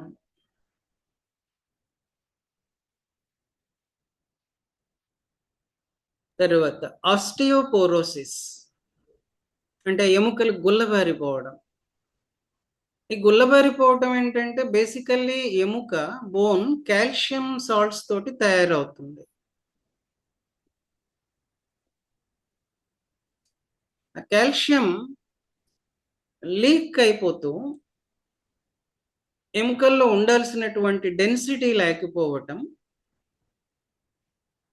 దానివల్ల బోన్లో సన్న పోర్స్ పడటం ఆస్టియోపోరోసిస్. బేసికల్లీ మనకు ఉన్నటువంటి టిష్యూస్ లో రెటిక్యులర్ టిష్యూ అంటారు. అంటే ఒక నెట్వర్క్ లాగా ఉంటుంది, ఫైన్ నెట్ లాగా ఉండే టిష్యూస్ కొన్ని ఉన్నాయి, లైక్ లివర్. అలానే దోస్ సపోర్టివ్ టిష్యూస్. బోన్ కూడాను రెటిక్యులర్ టిష్యూ అన్నమాట. అందులోంచి కాల్షియం లీక్ అయిపోవడం వల్ల రంధ్రాలు పడ్డట్టు అయిపోవడం, దానివల్ల చాలా బ్రిటిల్గా అయిపోవడం, ఊరికే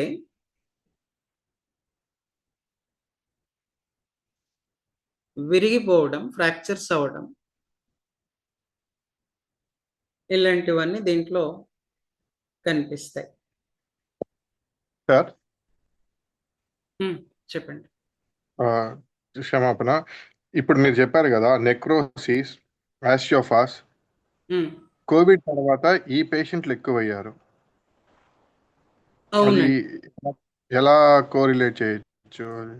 అంటే కోవిడ్ వ్యాక్సిన్ చేసినప్పుడు ఏంటంటే క్లినికల్ ట్రయల్స్ సరిగ్గా జరగలేదు.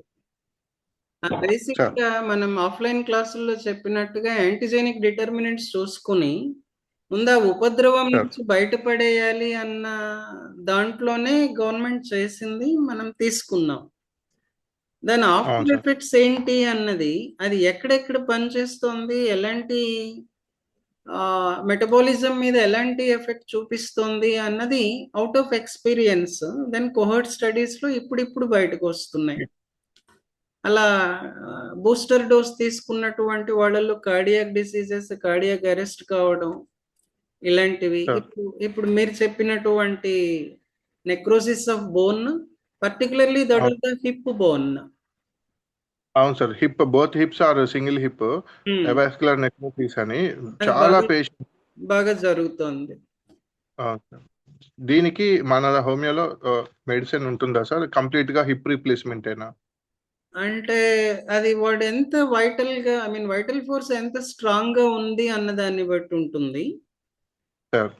మనం అక్కడ సిమ్టమాటిక్ గా వెళ్ళాలి, at the same time constitutional treatment కూడాను ఇవ్వాలి. Okay. Symptomatic in the sense, పలానా చోట ఫ్లెక్షన్ లేదు, ఐ మీన్ కాలు సాగటం లేదనుకోండి, కొన్ని కాలు ముడుచుకుంటే విపరీతమైన నొప్పి ఉందనుకోండి, లేదా ముడుచుకున్న కాలు వెనక్కి సాఫీగా రావట్లేదు అనుకోండి, అక్కడ ఈ రాని దానికి ఒకటి, ముడుచుకుంటే నొప్పి ఉన్న దానికి ఒకటి, మనకి డిఫరెంట్ రెమెడీస్ ఉన్నాయి. ఆ రెమెడీస్ లో పొటెన్సీలో వేసుకుంటూ కాన్స్టిట్యూషనల్ గా వీడు దేని కిందికి వస్తాడు అన్నది అసెస్ చేసుకుంటూ వైద్యం చేయాల్సి వస్తుంది. Okay. And bone tissue can be repaired depending upon the strength of vital force. మన బాడీలో రిపేర్ కానటువంటి టిష్యూస్ రెండే అంటారు సైంటిఫిక్ గా. One is the muscle, one is the nerve. వీటిని పోస్ట్ మైటోటిక్ టిష్యూస్ అంటారు. నిన్న మనం చెప్పుకున్న రీజనరేషన్ వీటిల్లో ఉండదు. Loss is loss. అయితే అవి మామూలుగా నర్వ్స్ ఇలా ఏదైనా మేజర్ యాక్సిడెంట్ లో ఇలా కట్ అయినప్పుడు నర్వ్స్ ని మళ్ళీ స్టిచ్ చేయడం అలా చేస్తుంటారు. అది but function is not restored completely. Okay, ఆ డ్యామేజ్ అలాగే ఉంటుంది పర్మనెంట్ గా ఉంటుంది. బట్ బిలీవ్ ఇన్ నేచర్, మెదడులో మనం నాడీ కణాలు, న్యూరాన్స్, నర్వ్స్ అని చెప్పే వాటికి అసిస్టెంట్లుగా గ్లయల్ సెల్స్ అని ఉంటాయి. అలానే మనకు ఒక స్పోర్ట్స్లో, కొన్ని గేమ్స్లో ఓ టీంలో 10 మంది మెంబర్స్ అనుకోండి, రిజర్వ్ మెంబర్స్ కొంతమంది ఉంటారే. మెయిన్ స్ట్రీమ్ ప్లేయర్ కి దెబ్బ తగిలితే రిజర్వ్ వాడు వచ్చి సబ్స్టిట్యూట్ గా ఆడతాడు చూడండి. అలాగా నర్వస్ సిస్టమ్ లో, ప్రత్యేకించి బ్రెయిన్ అండ్ స్పైనల్ కార్డ్ లో అలాంటి mechanism is observed and many types of nervous diseases are cured or healed rather based on this property with minimum medical interventions. అది గమనించారు. బట్ మజిల్ టిష్యూలో మాత్రం అది మాకెక్కడ, అంటే మేము చదువుకునే సైంటిఫిక్ లైన్ అని అప్పుడప్పుడు మాట్లాడుతుంటానే, ఆ రీసెర్చ్‌లో ఎక్కడ తగ్గలేదు. But at this point of time, we can think of stem cell therapies. అది ఇంకొకసారి ఎప్పుడైనా మాట్లాడుకుందాం. Now proceeding with the diseases affecting syphilitic miasm. వీళ్ళలో ఎక్స్ప్రెస్ అయ్యేవి ఆస్టియోమైలిటిస్ అంటారు. అంటే ఇక్కడ బోన్ మెత్తబడిపోతుంది ఆస్టియోమైలిటిస్లో. మనం డెన్సిటీ టెస్ట్ చేస్తే బాగానే ఉంటుంది, బట్ దానికి ఉండాల్సినటువంటి రిజిడిటీ ఉండదు. అందరూ అన్నాలు తిన్నారా? ఇంకొక 10 minutes మాట్లాడవచ్చా? తర్వాత ఈ గోల్డ్ పాడైపోతుంటాయి చూడండి, ఆ కేసులో decay of nails, nail bed నుంచి పస్ ఊజ్ అవ్వడం, బ్లడ్ రావటం, వాటర్ రావడం, అంటే అక్కడ టిష్యూస్లో డ్యామేజ్ జరిగి, అంటే బేసికల్లీ సిఫిలిటిక్ మయాజంలో ఏంటంటే టిష్యూ డ్యామేజ్ బాగా ఎక్కువ ఉంటుంది, particularly those of soft tissues.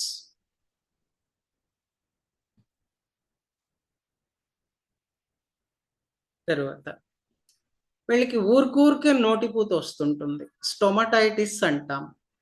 కొన్నిసార్లు యాంగులర్ స్టొమటైటిస్ అంటాం. ఇక్కడ ఈ మూలల్లో క్రాక్ వచ్చి పగిలిపోయి గోలగోలగా ఉంటుంది. ఆఫ్థస్ అల్సర్స్, నోట్లో నంజు పొక్కులు.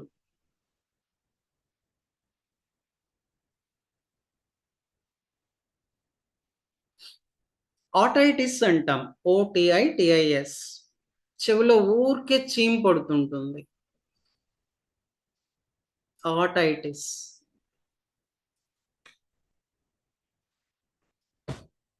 Then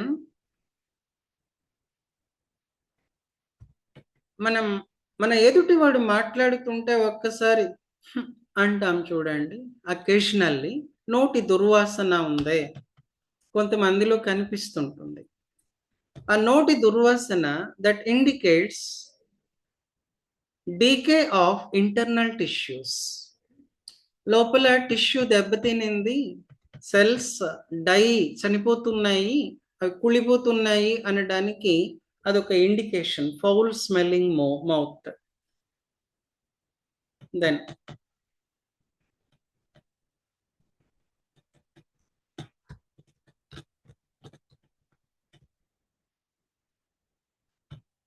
either internally or externally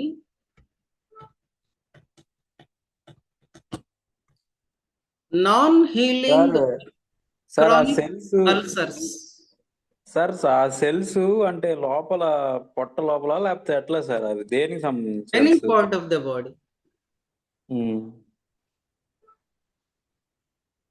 mouth నుంచి ఆర్డర్ వస్తుంది, దుర్వాసన వస్తుంది అని అంటే particularly that indicates decay in respiratory system and decay in digestive system and then decay in interstitium. Interstitium అని అంటే ఎలా చెప్పను, ఇప్పుడు పేగులు ఇలా ఉంటాయి కదా, మడతలు పడిపోయి ఉంటుందా? అవును సార్. ఆ మడతల్ని దాని ప్లేస్ లో హోల్డ్ చేయటానికి ఏంటంటే పల్చటి పొరల లాంటి టిష్యూస్ ఉంటాయి.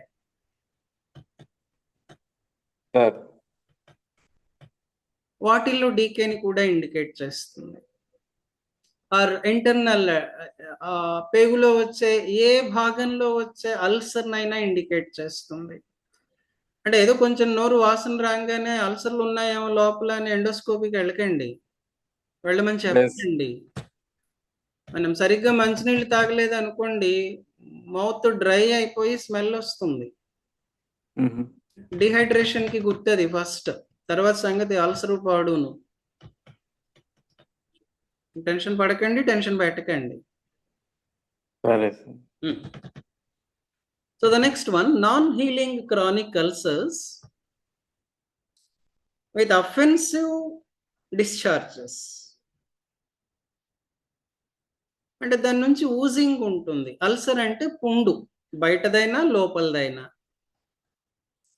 అల్సర్ ఎలా పడుతుంది? ఇదంతా మనం ఆఫ్లైన్ క్లాసుల్లో సమ్వేర్ ఎల్స్ ఇన్ఫ్లమేషన్ అని మాట్లాడాము. ఈ టర్మ్స్ మీరు రాసి పెట్టుకున్న తర్వాత మళ్ళీ చూసుకోవచ్చు మీనింగ్. ఆ అఫెన్సివ్ స్మెల్ ఉండటం, రాటన్ స్మెల్ ఉండటం సిఫిలిటిక్ మయాజంని ఇండికేట్ చేస్తుంది. And different types of cankers, CANCER, అంటే ఇవి ఓపెన్, ఊజింగ్, బ్లీడింగ్.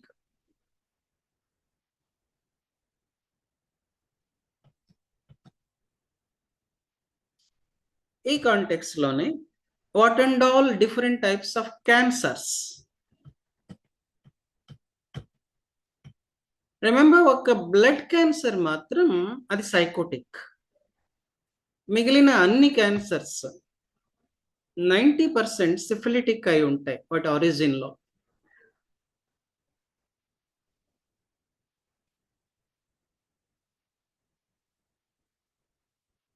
టర్మ్స్ చెప్పట్లేదు, టెక్నికల్ టర్మ్స్.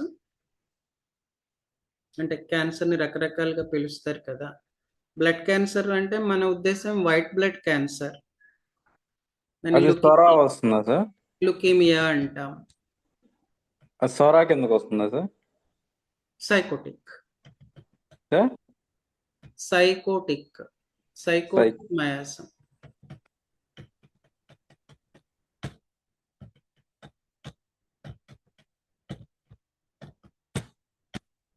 Then AIDS.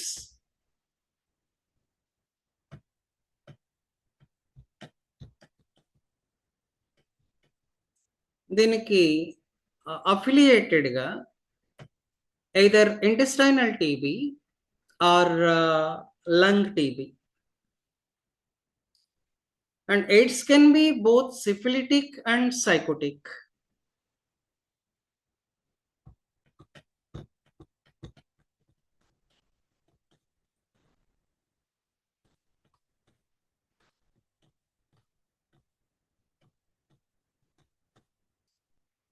తర్వాత చర్మం మీద కాపర్ కలర్డ్ మచ్చలు పడటం, కాపర్ కలర్డ్ ఎరప్షన్స్ రావటం. తర్వాత చెమట పడుతుంది కదా, సోరా వాడిలో స్వెటింగ్ ఎక్కువ అన్నాం, సిఫిలిటిక్ వాడిలో కూడాను ఎక్కువే. అయితే వీడి స్వెట్ కొంచెం దుర్వాసనతో ఉంటుంది, రకరకాల వాసనలు, పంజెంట్ స్మెల్ ఉంటుంది. As that of garlic, as that of rotten egg, as that of rotten meet. వీడి చెమట బట్టల మీద మరక వేస్తుంది. అయితే ఆ మరక రెడ్ గా కానీ బ్లాక్ గా కానీ ఉంటుంది ఇన్ జనరల్.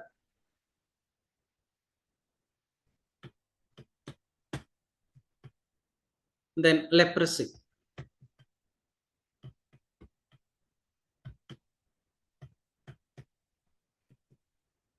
తర్వాత మనం కొంచెం ఉలిక్కి పడే ఒకటి చెప్తాను. నాకైతే బట్టనెత్తి రావటం, లేడీస్కి అయితే జుట్టు రావడం. I mean, bald head in males, hair fall in females. జుట్టు రాలిపోతుంది, దువ్వెని ఇలా దువ్వగానే కుచ్చి ఇంత వస్తుంది సార్, సిఫిలిటిక్ గా అనకండి. మిగతావంతా మనం కరెక్ట్ చేసుకోవాలి. ప్రసన్న గారు వింటున్నారా సార్? ప్రసన్న గారు వింటున్నారా? సార్ ఉన్నాను మాస్టర్ గారు. మధ్యలో చిన్న బ్రేక్ వచ్చింది, నాకు కొంచెం పని ఉంది. 1+ CPH ఎవరు? నేను sir, Venkateswarlu, doctor Venkateswara, advocate sir. Okay okay sir చెప్పండి. మగవాళ్ళకి అయితే బాల్డ్ హెయిర్ అన్నారు, లేడీస్ అయితే హెయిర్ ఫాల్ అన్నారు. ఇద్దరికి బాల్డ్ హెయిర్ అని అనకూడదా? అంటే మళ్ళీ మనము ఎలా చెప్పాలని అంటే ఇద్దరికి బాల్డ్ హెడ్ లో మీకు ఎంతమంది బాల్డ్ హెడ్ ఉన్న లేడీస్ చూసారు చెప్పండి ఇప్పటికి? ఆ, ఆ, చూడలేదు, అడుగుతున్నాను సార్. అంటే పదం అలా వాడొచ్చా లేదా?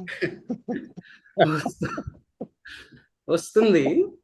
అయితే ఏంటంటే మనం ఇన్హెరిటెన్స్ ప్యాటర్న్స్ చూసేటప్పుడు auto autosomal dominant, autosomal recessive, then sex linked inheritance ఇలా మాట్లాడతాం. అలా బాల్డ్ హెడ్ ఇన్హెరిటెన్స్ ప్యాటర్న్ అంతా కూడాను దాని మెకానిజం ఎలా వర్క్ చేస్తుందంటే 90 మంది జెంట్స్ లో కనిపిస్తే ఒక 10 మంది లేడీస్ లో కనిపిస్తుంది. అంత కూడా ఉండదు, 95-5. అవును సార్. అంటే నేను బట్టనెత్తున్న లేడీస్ అరుదుగా కనిపిస్తారు. చాలా అరుదు సార్. అంటే నేను ఫ్రీక్వెంట్ గా ఒక 1 year లో ఒక 7-8 మెంబర్స్ ని చూశాను సార్. అంటే చిన్న ఏజ్ లో వాళ్ళు, పెద్దవాళ్ళు, అట్లాగే క్యాన్సర్ పేషెంట్లు. అది నాకు అది ఎలా తెలియాలో తెలియక నేను జస్ట్ వాళ్ళని అబ్జర్వ్ చేశాను అంతే సార్. అంటే ఇందులో ఎన్వైరన్మెంటల్ ఫ్యాక్టర్స్ ఉంటాయి, దెన్ క్యాన్సర్ అన్నారు కదా, అలాంటి ఫ్యాక్టర్స్ ఉంటాయి, న్యూట్రిషస్ ఫ్యాక్టర్స్ ఉంటాయి, న్యూట్రిషన్ ఫ్యాక్టర్స్ రకరకాలు ఇన్వాల్వ్ అవుతాయి. బట్ అవును sir. Genetically speaking bald head మనదే ఆస్తి, లేడీస్ది కాదు. అర్థమైంది సార్. ఓకే, దాని తర్వాత అయిపోవచ్చింది. వైట్ డిశ్చార్జ్ అంటాం కదా, ల్యూకోరియా, అఫెన్సివ్ ల్యూకోరియా, బాగా దుర్వాసనతో ఉంటుంది.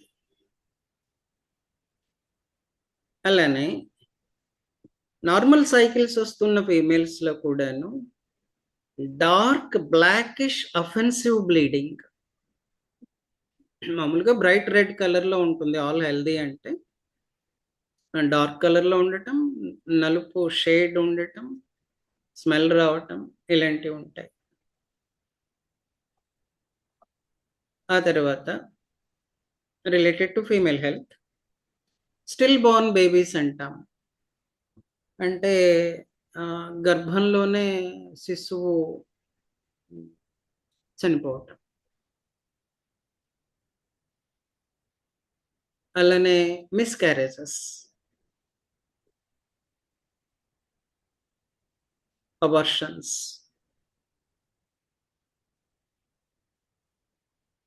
తర్వాత both male sterility and female sterility, వంధ్యత్వం, అలాగే ఇంపోటెన్సీ. ఇంపోటెన్సీ అన్నమాట ఎక్కువగా మేల్ కి వాడుతుంటారు. స్టెరిలిటీలో ఏంటంటే రీప్రొడక్టివ్ సెల్స్ వాటి మార్ఫాలజీ సరిగ్గా లేకపోవటం, ఎజిలిటీ ఆర్ మొటిలిటీ తక్కువ ఉండటం, కౌంట్ తక్కువ ఉండటం, ఇలాంటివి ఉంటాయి. Impotency means they can't perform the act.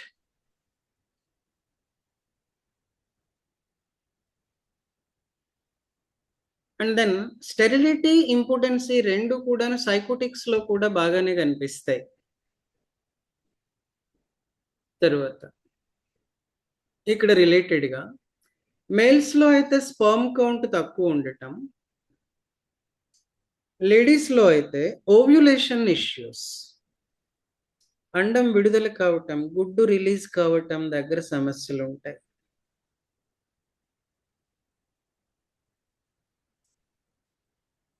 తరువాత ఇక్కడ మెన్స్ట్రువల్ హెల్త్ గురించి మనం ఎక్కువే మాట్లాడుకున్నాం ఆఫ్లైన్ క్లాస్లో, అవన్నీ పాటించాలి. తర్వాత ఇంకొక 2 ముఖ్యమైనవి మాట్లాడి ఆపేయచ్చు. హార్ట్ డిసీజెస్, గుండె జబ్బులు రకరకాలు, అలానే హార్ట్ అటాక్స్,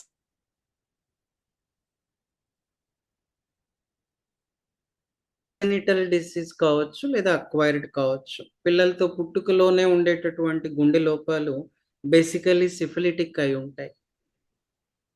అలానే పెద్దవాళ్ళకు వచ్చినవి కూడాను మోర్ ఆఫ్ సిఫిలిటిక్ మ్యాసం.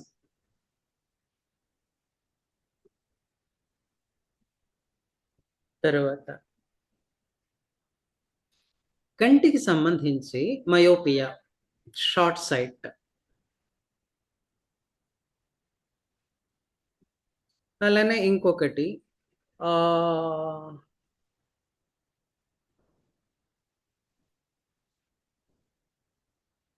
రెటినైటిస్ పిగ్మెంటోజం అంటారు, పిగ్మెంటోజా అంటారు. రెటినైటిస్ అంటే కంట్లో ఉండే రెటీనా పాడైపోవటం. అమ్మ, ఉగాదికి ఎవరైనా చీరలు కొనడానికి వెళ్తున్నారా? వెళ్ళేవాళ్ళు ఒకసారి చెప్పండి.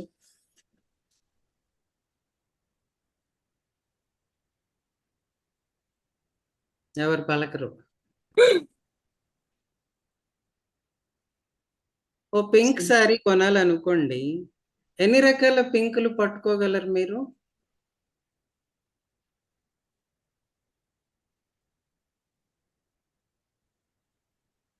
చాలా పెంకులు ఉంటాయి సార్. ఎవరది?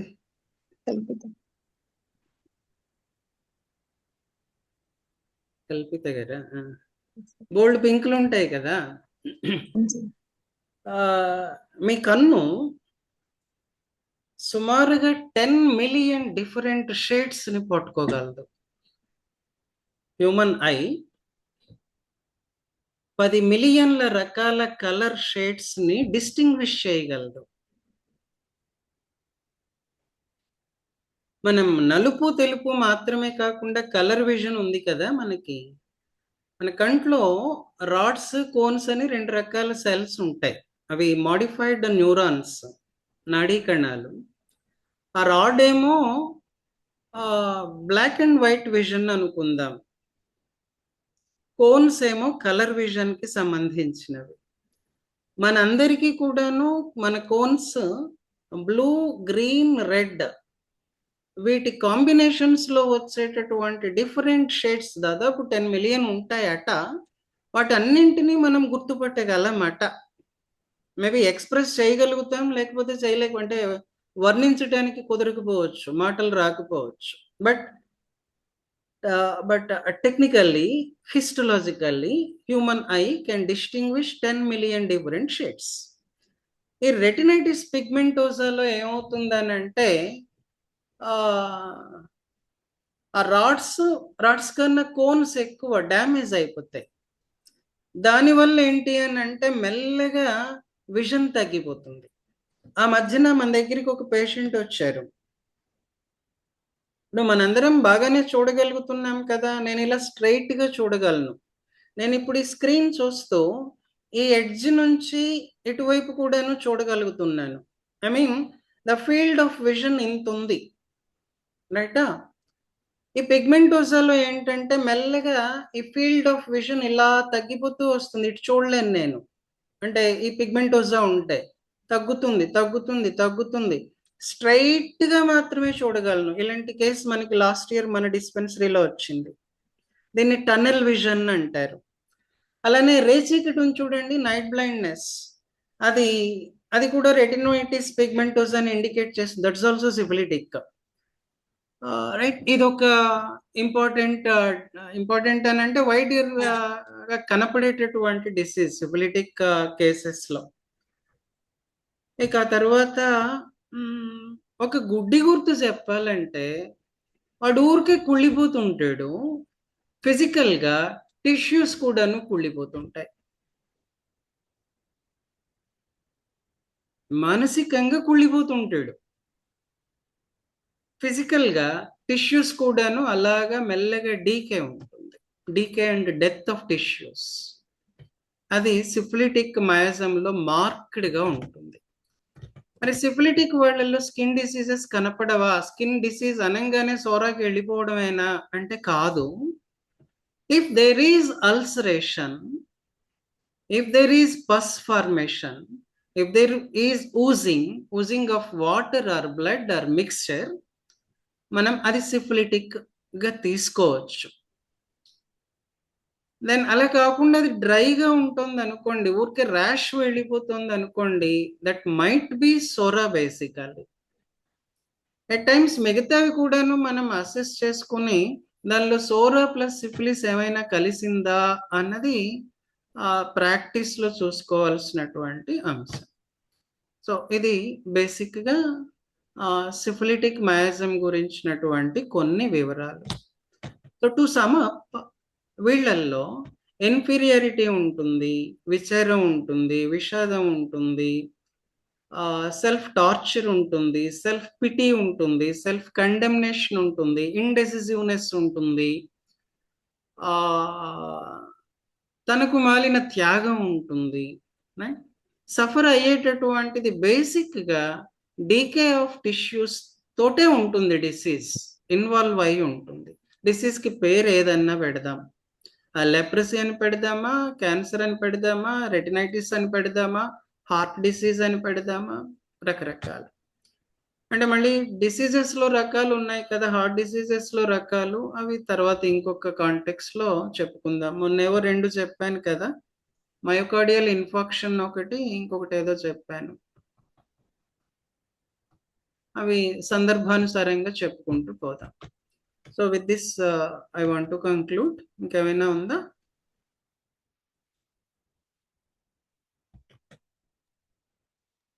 లేదండి. దెన్ వాసుదేవ. వాసుదేవ. వాసుదేవ. వాసుదేవ.